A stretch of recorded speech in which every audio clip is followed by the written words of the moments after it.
नमस्कार दोस्तों, ocean network में आपका स्वागत है। मैं हूं ओमकार चौधरी, वरिष्ठ पत्रकार, लेखक, चिंतक भाऊ तोरसेकर जी जुड़ गए हैं मुंबई से। भाऊ, बहुत स्वागत, बहुत अभिनंदन। नमस्कार नमस्कार। भाऊ। चारों तरफ अगर नजर दौड़ाएं देश में, तो विपक्ष इस समय हताश, निराश और कहीं कहीं इनकी बौखलाहट भी अब दिखाई देने लगी है। वर्चुअली कुछ मुहिम चलाने की कोशिशें हो रही हैं, लेकिन सोशल मीडिया मंचों पर अभी भी कितने भारतीय हैं और वो कितने गुमराह किए जा सकते हैं, उनकी सीमित संख्या है।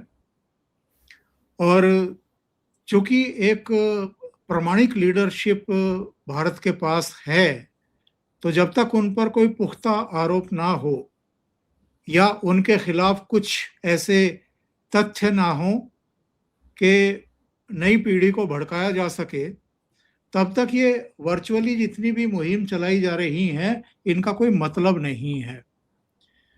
आपको क्या लगता है, फरवरी 2027 में 5 राज्यों में चुनाव हैं, फिर 27 में ही गुजरात और हिमाचल में भी चुनाव हैं।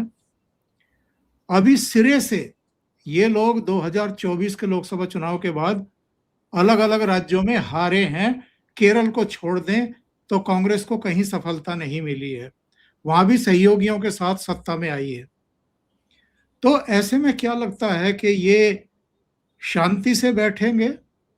जो इन्होंने 13 महीने का वो गदर मचवाया था दिल्ली में या दूसरी जगहों पर, उस तरह की कोशिशें नहीं करेंगे?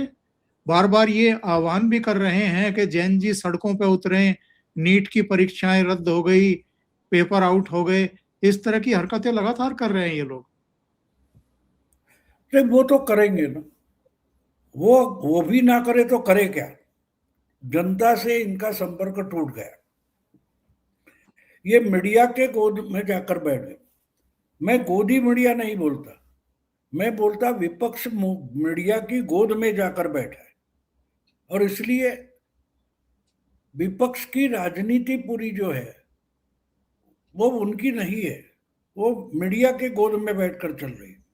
और जब तक आप जमीन को पाँव नहीं लगाएंगे, तब तक आप अपने पैरों पर खड़े नहीं होंगे।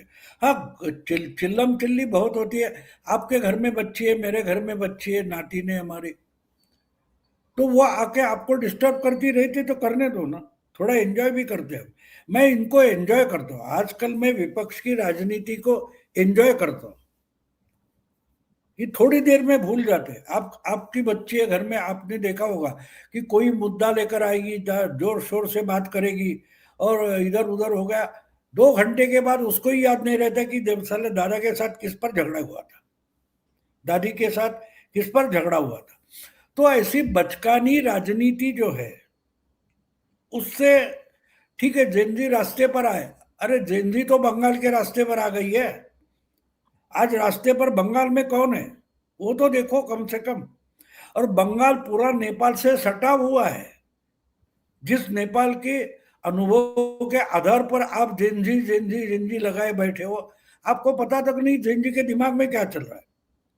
उसी जेनजी ने आज बंगाल में पूरा इतना बदलाव करके दिखाया है कि वो एक लहर निकली है, वो पाकिस्तान तक पहुंची है। पाकिस्तान में 13 जगह पर, लाहौर में जो नाम बदले गए थे वो फिर से हिंदू नाम रखे गए। तो उधर पूरब में देखो तो बांग्लादेश में हड़कंप मचा है।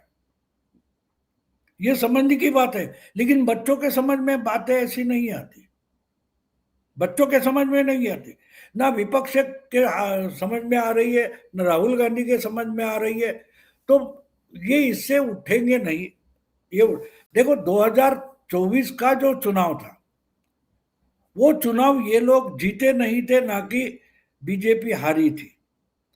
उसमें बीजेपी के टीम में जो सबसे बड़ा खिलाड़ी है आरएसएस, उसने अपना हाथ थोड़ा सा पीछे लिया था। तो उसके परिणामवश जो नतीजा है, इनको लग रहा है वो हमारी जीत है। अब आपको रास्ते पर जाते हुए कोई लॉटरी का टिकट बड़ा मिला, आपने वो उठाया और उसको गलती से आपका नंबर निकल आया, उसमें आपको बहुत बड़ी राशि मिल गई, तो वो राशि आपकी कमाई नहीं है ना। एक बात होता है ना, हौद होता है, जहां हम घर में पानी संभाल कर, आजकल टंकियां होती है, पुराने जमाने में हौद होता था, तो उसमें जो पानी भरा हुआ है वो जिंदगी भर चलने वाला नहीं है, आपको बार बार भरना पड़ेगा। लेकिन आपके पास कुआं है तो आपको पानी भरना नहीं पड़ता। तो ये फर्क है। जो 2024 के नतीजे थे वो गलती से आपके हाथ लगा हुआ लॉटरी का टिकट था, और उससे कोई 37 पर अखिलेश जाकर पहुंचा, कांग्रेस 99 पर जाकर पहुंची, मोदी जी 240 पर आकर अटक गए। ठीक है, वो सच्चाई थी, लेकिन इसका कारण ये था कि बीजेपी के जो खेमे में एक बड़ा खिलाड़ी था, वो उस वक्त नहीं खेला था, उसने थोड़ा नाराज था, जो भी कुछ बीमार था, जो भी कुछ था, तो वो आपकी ताकत नहीं बनती। वो रिकवर होकर अगर फिर से मैदान में आ जाए, तो बस पिछले 2 साल में हम जो देख रहे हैं वो वही है। वो जो बीमार था खिलाड़ी या नाराज था, वो मैदान में उतरा है और आप बुरी तरह से हार रहे हो। तो आपको सोचना पड़ेगा, आपकी राजनीति अगर आगे लेकर जानी है तो आपको क्या करना है।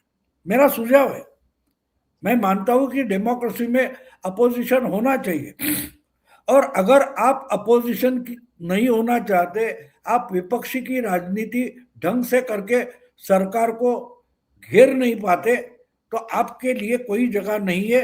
दूसरा कोई अपोजिशन बनकर खड़ा होगा। आपको थोड़ा इतिहास में जाना पड़ेगा। देखो, 77 में देश की जनता ने जनता पार्टी को चुनकर दिया था। इसके लिए जनसंघ था, सोशलिस्ट पार्टी थी, कांग्रेस ऑर्गेनाइजेशन थी, सीएफडी थी, बहुत छोटे मोटे बीकेडी थी, अलग अलग लोक दल था, ये सब पार्टियां इकट्ठा हो गई और उन्होंने जनता पार्टी बनाई। लोगों ने उनको सत्ता दे दी, 292 वगैरह सीटें जनता पार्टी की आई थी, तो कांग्रेस हार गई थी। लोग कांग्रेस को हराना चाहते थे, बदलाव लाना चाहते थे, लेकिन बदलाव लाए इसका मतलब जो कुछ कचरा हमारे सामने आ जाए उसको हम चुपचाप स्वीकार नहीं करेंगे। उससे तो अच्छा है कि इंदिरा गांधी थी, लोगों ने 2.5-3 साल में फिर से इंदिरा जी को लाकर सत्ता में खड़ा कर दिया। उसके बाद जो टुकड़े हुए जनता पार्टी के, उसमें से कुछ टुकड़े आज भी हम इधर उधर देख पाते हैं। कोई इसको जनता दल करता है, कोई राष्ट्रीय जनता दल कहता है, कोई जनता दल सेक्युलर बोलता है। लेकिन एक बात समझ लो कि उसके बाद उसमें जो एक धड़ा जिसका नाम जनसंघ था, वो 80 के बाद जनता पार्टी से अलग होकर उसने तय किया कि जनता रेडी है, कोई लीडर या कोई पार्टी तैयार नहीं है तो हम वो पार्टी बनेंगे। कांग्रेस को अल्टरनेटिव जनता को चाहिए, हम वो अल्टरनेटिव बनेंगे। और 80 के बाद जब पहला चुनाव लड़े 84 में, और उसमें बीजेपी की बुरी हालत थी, ठीक है, लेकिन वो हमेशा कोर्स चेंज करते रहे, बदलाव करते रहे, सुधार करते रहे, और आज वहां पहुंचे। तो आज जो अपोजिशन में बैठे हैं वो बिल्कुल उस 77 की अपोजिशन के तरीके से बर्ताव कर रहे हैं। तो लोग उनको नकार कर नया कोई अपोजिशन आके खड़ा हो जाता है तो उसके साथ लोग खड़े हो जाएंगे। जैसे हमने देखा कि तमिलनाडु में दो डीएमके द्रविड़ पार्टियों के बीच में पिछले 40-50 साल से राजनीति फंसी थी। वोटर ने उनको बाहर निकाला। उनको बाहर निकालने वाला कोई अल्टरनेटिव चाहिए था, विकल्प चाहिए था। थलपति विजय ने वो विकल्प दिया। अब थलपति कितने दिन चलेगा मुझे पता नहीं, लेकिन आपको याद होना चाहिए 2011 में जब ममता दीदी खड़ी हो गई तो कांग्रेस सीपीएम को हटाकर आहिस्ते आहिस्ते करके उन्होंने मेन पार्टी टीएमसी को बनाया। लेकिन टीएमसी को मेन पार्टी बनाने के बावजूद ममता दीदी ने वो रिलीफ नहीं दिया जिसके लिए लोगों ने परिवर्तन किया था। तो लोग ट्राई करते रहे। 11 में सीपीएम या लेफ्ट फ्रंट 2 नंबर की पार्टी थी, 2016 में कांग्रेस 2 नंबर की पार्टी बनाकर लोगों ने देखा कि ये ममता को टक्कर देते हैं कि नहीं, तो 2021 में बीजेपी को 2 नंबर की पार्टी बनाकर लोगों ने बंगाल में खड़ा कर दिया और बीजेपी उस आधार पर आज सत्ता तक पहुंची। विपक्ष का काम उस ढंग से होना चाहिए। लोग आहिस्ता आहिस्ता आपको ट्रायल एरर के मेथड से चुनकर लाते हैं और आप जब लगता है कि हाँ ये कर सकते हैं तो आपको सत्ता पर बिठाते हैं। आज की जो पार्टियां विपक्ष से नाच रही है, गठबंधन बना के हो या अपनी अपनी ताकत से हो, वो एक बात भूलते हैं, उनको लगता है कि दूसरे को ही मेहनत करे और हम सत्ता में आ जाए। लोग नाराज हो जाएंगे, आज नहीं तो कल बीजेपी से नाराज हो जाएंगे, तो लोगों के सामने हमको छोड़कर और कोई अल्टरनेटिव नहीं। ऐसा नहीं होता। मैं आपको उसका भी एक उदाहरण दूंगा, शायद 20-25 साल पहले का है, जब येदियुरप्पा और बीजेपी में कर्नाटक का जो अंदरूनी झगड़ा चल रहा था, इसमें इनको इतनी मस्ती हो गई थी, बहुत सारी मस्ती हो गई।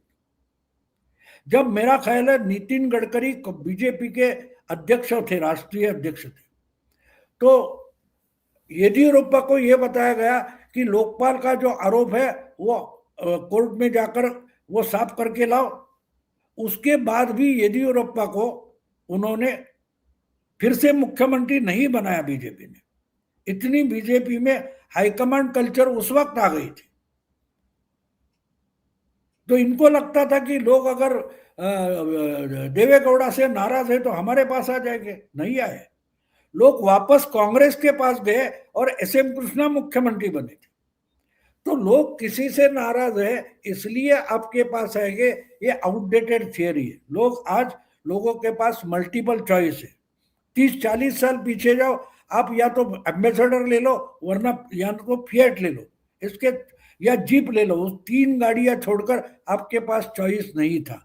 आज आपके सामने डजनों चॉइस है। ऐसे जमाने में आपको विपक्ष बन के खड़ा रहना है तो आपको गंभीरता से विपक्ष की राजनीति करनी पड़ेगी। और इसलिए मैं कहता हूं कि आज ये लोग विपक्ष के राजनेता है या पार्टियां है, वो मीडिया में फंसी है, वो जमीन पर है ही नहीं, जनता में नहीं है वो। और ये इसका सबसे बड़ा सबूत आपको चाहिए तो बंगाल के चुनाव में देखो। बंगाल के चुनाव में अपोजिशन यानी बीजेपी का अपोजिशन जो है वो ममता को कोई हरा नहीं सकता, ये छाती ठोककर ममता नहीं बोल रही थी, उतना मीडिया बोल रहा था। तो हारी मीडिया, ममता नहीं हारी, मीडिया हारी है और उसके गोद में बैठी हुई ममता अपने आप हार गई। तो आपको अगर विपक्ष की राजनीति करके खड़ा रहना है मोदी युग में, तो आपको सबसे पहले एक काम करना पड़ेगा, आप मीडिया के गोदी से उतर जाओ, जमीन पर पांव लगाओ, जमीन पर खड़े होना शुरू करो, आहिस्ता आहिस्ता चलोगे, आहिस्ता आहिस्ता दौड़ोगे। अब इसकी शुरुआत कहां से होगी? एक चस्का होता है, मैंने सिगरेट छोड़ी है तो उसका एक तरीका होता है, तो वैसे आपको उस चस्के से निकलना है तो आहिस्ता आहिस्ता निकलना पड़ता है। और मैं मानता हूं इसकी शुरुआत वहां से होगी, हर विपक्ष की पार्टी को अपने पार्टी में जितने प्रवक्ता है उनको सैक करना पड़ेगा। पार्टी का कोई भी प्रवक्ता किसी भी चैनल पर नहीं दिखाई देगा, यह पहला रूल होगा जहां से विपक्ष का रिसर्जन शुरू हो सकता है। यह मैं मानता हूं कि पहली बात, हमारी पार्टी मीडिया में होनी ही नहीं चाहिए। ये लोग हर दिन मीडिया में जीतते, पिछले 12 साल हम देख रहे, लेकिन चुनाव आता है तो हार जाते। इसका कारण डायग्नोसिस ये हो सकता है कि आप मीडिया में फंसे हो, मीडिया में जीतना चाहते हो, चुनाव हारे तो परवाह नहीं। तो चुनाव जीतना है तो वहां से शुरुआत करनी पड़ेगी कि आपकी खबर मीडिया में ना हो, जमीन पर हो, जनता पर हो, जनता के मन में हो, तब आपका रिसर्जेंस, पुनरुज्जीवन शुरू होगा। ये तो ओपन बुक है कि भारतीय जनता पार्टी यहां तक कैसे पहुंची है, राज्य दर राज्य वो जीत कैसे दर्ज कर रही है, लोगों का विश्वास कैसे अर्जित कर रही है, ये ओपन बुक को भी पढ़ने को तैयार क्यों नहीं है? वही तो मैं आपको बता दूं, जब देखो आपने देखा होगा 6 महीने पहले से Thackeray brand, Thackeray brand, Thackeray brand, Pawar brand हमारे मराठी मीडिया में महाराष्ट्र में कितना जोर शोर से चल रहा था।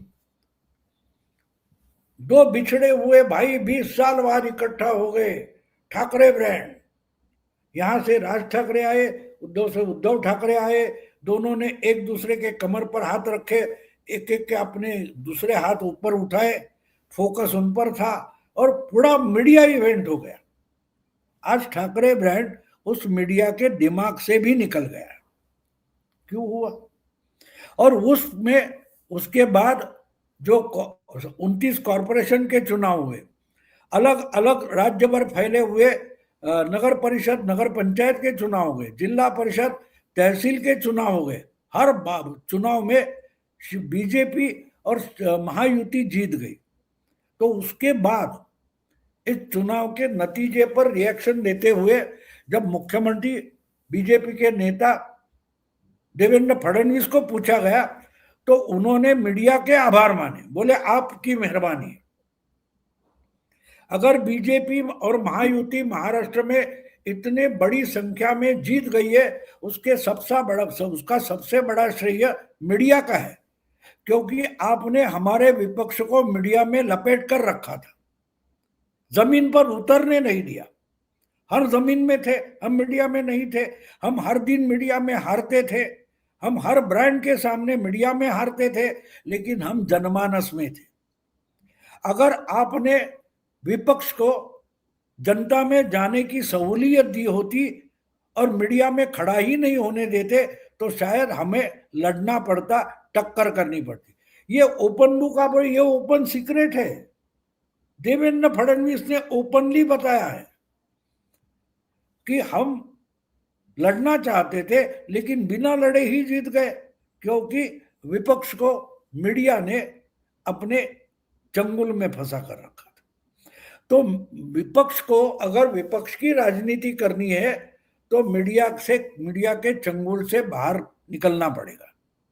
अब इनको जबरदस्ती अमित शाह, नरेंद्र मोदी उनकी कॉलर पकड़कर तो बाहर नहीं निकाल सकते, आपको खुद को बाहर निकलना पड़ेगा। आप किसी रूम में बैठे हो और अंदर से उसकी कुंडी लगाए बैठे हो तो अंदर की कुंडी आपको खोलनी पड़ेगी, बाहर से कोई हाथ अंदर डालकर कुंडी निकाल नहीं सकता।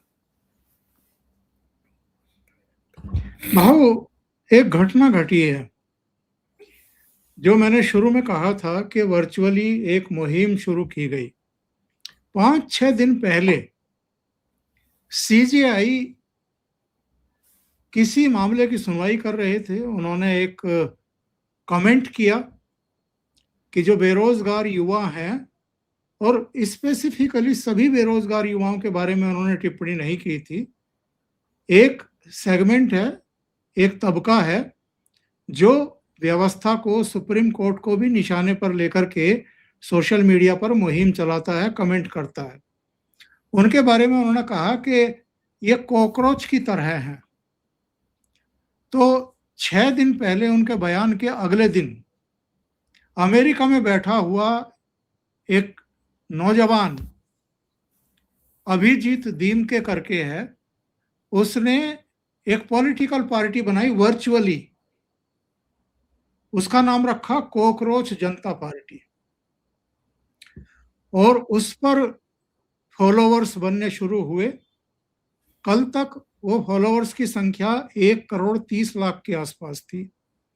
इंस्टाग्राम पर भी 80 लाख से ज्यादा, 86 लाख के आसपास थी। और जो उसके वीडियो फिर आने शुरू हुए तो लोगों ने सर्च किया, पता लगा ये आम आदमी पार्टी के साथ 3 साल तक वॉलंटियर के रूप में काम कर चुका है। मनीष सिसोदिया की एजुकेशन मिनिस्ट्री में उनका सलाहकार रह चुका है, और अब वर्चुअली एक कॉकरोच जनता पार्टी बना करके बड़े बदलाव की हुंकार भर रहा है। यानी अरविंद केजरीवाल, मनीष सिसोदिया ने या जॉर्ज सोरोस के जरिए एक मुहिम शुरू की गई और पता लगा कि टर्की, पाकिस्तान, खाड़ी के देशों के लोग भी फॉलो कर रहे हैं वर्चुअली। तो ये जो कोशिशें हो रही हैं और जैन जी को इकट्ठा करने की जो कोशिशें वर्चुअली हो रही है सोशल मीडिया के जरिए, इसका कोई प्रभाव होता है क्या आम जनमानस पर या भारत की जनता पर? बहुत बड़ा प्रभाव होता है। हमने अभी अभी बंगाल में देखा है ना, कितना बड़ा प्रभाव होता है। जो ऐसी मुहिम शुरू करते हैं उनको ही मार खानी पड़ती है। इससे और क्या प्रभाव आपको चाहिए? देखो, एक हाथी निकल कर जा रहा है, 10 कुत्ते भौंक रहे हैं। कुछ लोग ऐसे होते हैं, उनको कुत्ता क्यों भौंक रहा है, क्यों भौंक रहा है, कुत्ता भौंक रहा है, कुत्ता भौंक रहा है, भौंकने दो भैया। हाथी तो निकल गया ना, हाथी तो निकल गया, हाथी का कोई नुकसान नहीं हुआ। तो ये ऐसे मुहिम जो है, उसी बारे में तो सीजीआई ने कहा है, ये कुत्ते भौंक रहे और हाथी निकल जा रहा है। तो ये कुत्ते भौंकने वाले में जिनको इंटरेस्ट है, उनके लिए मुहिम जोर शोर से चलती है, लेकिन उसका परिणाम आम जनता पर, व्यवहार पर नहीं होता। इसलिए मैंने बीच में बोलते हुए आपको उदाहरण दिया कि बंगाल में ऐसे ही कॉकरोच पार्टी बहुत जोर से जीत रही थी, साला 4 मई के बाद गड़बड़ हो गई। एक बात होती है ना, देखो, अभी अभी धुरंधर और धुरंधर 2 आ गया, उसका कहीं भी प्रमोशन नहीं किया गया। ट्रेडिशनली जिस ढंग से प्रमोशन किया जाता है, ऐसा कुछ भी प्रमोशन उन्होंने नहीं किया। एक फंक्शन किया जिसमें ट्रेलर दिखाया, ट्रेलर इंटरनेट पर आ गया और फिल्म कितनी चल गई। और इसमें जो एक्सपर्ट है वो तो उसको 1 नंबर तक नहीं देना चाहते थे। ये बहुत पीटेगी, 3 दिन में, 2 दिन में पीटेगी, इस पर ज्ञानी लोग अपना ज्ञान दे रहे थे। फिल्म चल गई, और एक ही नहीं चली, उसका दूसरा पार्ट 3 महीने में आ गया, वो भी चल गई। तो प्रभाव बड़ा है। कितना प्रभाव है कि पूरी बॉलीवुड ही जमीन दोस्त हो गई। इसको मैं प्रभाव मानता हूं, उसको मैं प्रभाव मानता हूं। देखो, बीमारी होती है ना, उससे लोग प्रभावित होते हैं। ये बीमारी है, तो आने दो। कोरोना का भी प्रभाव बहुत था, तो उससे ज्यादा कुछ नहीं होगा, लेकिन कॉकरोच तो अपना काम कर देली। करोड़ों, 32 करोड़ वर्षों से अलग अलग प्रॉब्लम से निकलकर बचकर आया है, तो कॉकरोच बचकर आया। लेकिन कॉकरोच ने दुनिया पर राज नहीं किया है, ये भी समझो। अगर एक सजीव है जो अलग अलग भूकंप हुए, अणुबॉम्ब गिर गया, ये सब होने के बावजूद बचा, ऐसा एक सजीव है जिसका नाम कॉकरोच है। लेकिन कॉकरोच ने दुनिया में किसी देश में अपनी सत्ता प्रस्थापित की, ये भी हमारे सामने कोई नहीं आया। तो कॉकरोच को कॉकरोच रहने दो, वो अपनी जगह खुश होता है। तुम अलग अलग जंतुनाशक या जो कुछ पैदा करो, हम पर मारो, हम मरेंगे नहीं, हम खत्म नहीं होंगे, लेकिन उससे और प्रभाव उसका वो पैदा नहीं होता। तो कॉकरोच पर चिंता करते रहो। कॉकरोच पर अगर वो नहीं होगा तो वो कॉकरोच को मारने वाले लाल हिट, काला हिट मार्केट में चलेंगे कैसे? तो वो चलता रहता है, वो चलता रहता है। और ऐसे जो कुछ होता है, एक मेलोडी चॉकलेट लेकर मोदी इनको खत्म कर देते हैं। एक वो जो इताली की प्राइम मिनिस्टर है, उसको एक चॉकलेट का पैक दे दिया, मेलोडी। 4 घंटे में 11 करोड़ लोगों ने वो रील देखी। बिल्कुल, वो रील देखी। तो ये भी होता रहता है, हाथी अपने रास्ते से निकलता जाता है, कुत्ते भौंकते रहते कि बवाल करेंगे और गड़बड़ करेंगे, धांधली करेंगे, उसका परिणाम कुछ नहीं होगा। हाथी राज करता रहता है। तो इस पर 3 ज्यादा ध्यान देने की मैं जरूरत नहीं मानता। ये मैंने बोला ना, ये खुजली जो होती है, तो कुछ लोगों को उसमें इंटरेस्ट होता है, कुछ लोगों को इंटरेस्ट रहता है। तो उनके लिए ये उनका भी देखो, उनका भी एक मार्केट है, उस मार्केट में चीजें आती रहेगी, चलते रहेगा मार्केट। गरीबी हजारों साल से मिटाने की कोशिश हो रही, गरीबी खत्म नहीं होती, प्रॉब्लम खत्म नहीं होते, सवाल खत्म नहीं होते। जो खत्म होने वाले सवाल नहीं है और उसके जवाब हम ढूंढते बैठ जाएंगे तो हम अपनी जिंदगी के असली सवालों की तरफ मुड़कर भी नहीं देख पाते, और नहीं देख पाते तो हमारा नुकसान होता है। तो ऐसे सवाल पूछने वालों को अपनी जिंदगी जीने दो, हम हमारे जो असली सवाल है हम उन पर रहेंगे। 3 उदाहरण हमारे सामने हैं। एक एक की बात और बता दूं आपको, ये जो होता है ना वो आपको इरिटेट करने के लिए होता है। मैं इरिटेट नहीं होता, मैं उसको पीठ दिखाकर इग्नोर करके निकल जाता हूं। अब देखो, राहुल गांधी बंगाल पहुंचे, जितना ममता का नुकसान राहुल गांधी ने किया है उतना तो बीजेपी ने, मोदी शाह ने नहीं किया है। तो कॉकरोच भी इस व्यवस्था में जरूरी होते हैं, जरूरी होते। तो कॉकरोच कॉकरोच का काम करेगा। अब राहुल गांधी यूपी पहुंच गए, मोदी शाह से पहले बीजेपी के लिए चुनाव का काम राहुल गांधी ने शुरू कर दिया है, तो उनकी भी जरूरत होती है समाज में। 3 उदाहरण हमारे सामने हैं। एक की चर्चा आपने की तमिलनाडु की, कि वहां विजय एक विकल्प के रूप में दिखाई दिए लोगों को और उन्होंने चुन लिया विजय को। पंजाब में 2022 में यही हुआ था, आम आदमी पार्टी को चुन लिया था वहां के लोगों ने। और एक केरल का उदाहरण, वहां पर कोई और तीसरा विकल्प था नहीं, इसलिए कांग्रेस को ही चुन लिया। और राष्ट्रीय स्तर पर आपको कोई एक भी चेहरा, एक भी ऐसा नेता दिखाई देता है कि अगर कोई मोदी जी से नाराज हो, उनके कामों से नाराज हो, तो वो उस चेहरे के पीछे खड़ा हो जाए जाकर के? मुझे तो नहीं दिखाई देता। और 2010 के पहले मोदी का भी चेहरा कहाँ था? केजरीवाल नाच रहा था ना। आज ये कॉकरोच पार्टी बनाने वाला है, उसका विधाता नियंता जो है वही तो 2010-11 में हमें दिखाई दे रहा था। मोदी तो नहीं थे सामने। लेकिन जब वैक्यूम पैदा होता है, एक माहौल और परिस्थिति पैदा हो जाती है, तो वो कहीं होता है, वो सामने आकर खड़ा हो जाता है, हम उसको स्वीकारते हैं। अगर मोदी गलती करे तो उसके लिए भी डेस्टिनी ने व्यवस्था रखी है। वो ऐसा कोई इंसान, वो कोई नेता है कहीं, हमको पता नहीं है। लेकिन जब परिस्थितियां पैदा हो जाएगी तो वो सामने आके खड़ा हो जाएगा। तो ये जो थलपति विजय, वो कहाँ था? नहीं था। वो अचानक से तमिलनाडु की राजनीति में आकर खड़ा हो गया।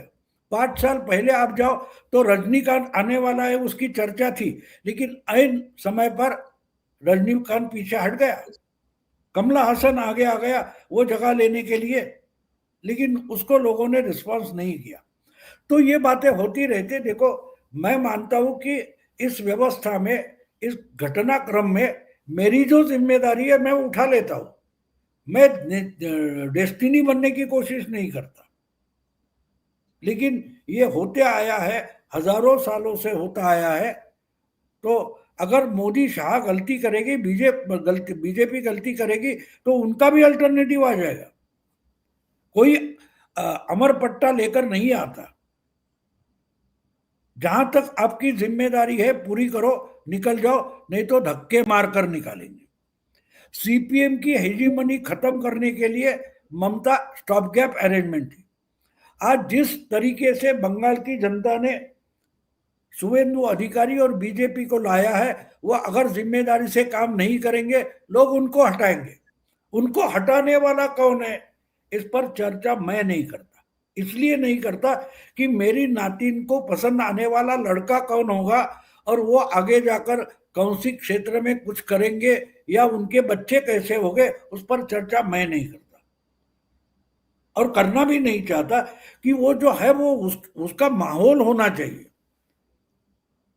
जो वर्तमान होता है उसका भविष्य होता है। और अगर हम देख रहे हैं कि अमित शाह हो, नरेंद्र मोदी हो और बीजेपी की जो लीडरशिप है वो समझ बूझ कर काम कर रही है, तो उसके अल्टरनेटिव की आज जरूरत नहीं है। मुझे एक मजेदार किस्सा याद आता है, जब हमारे यहाँ कंप्यूटर वगैरह बहुत कुछ नहीं था,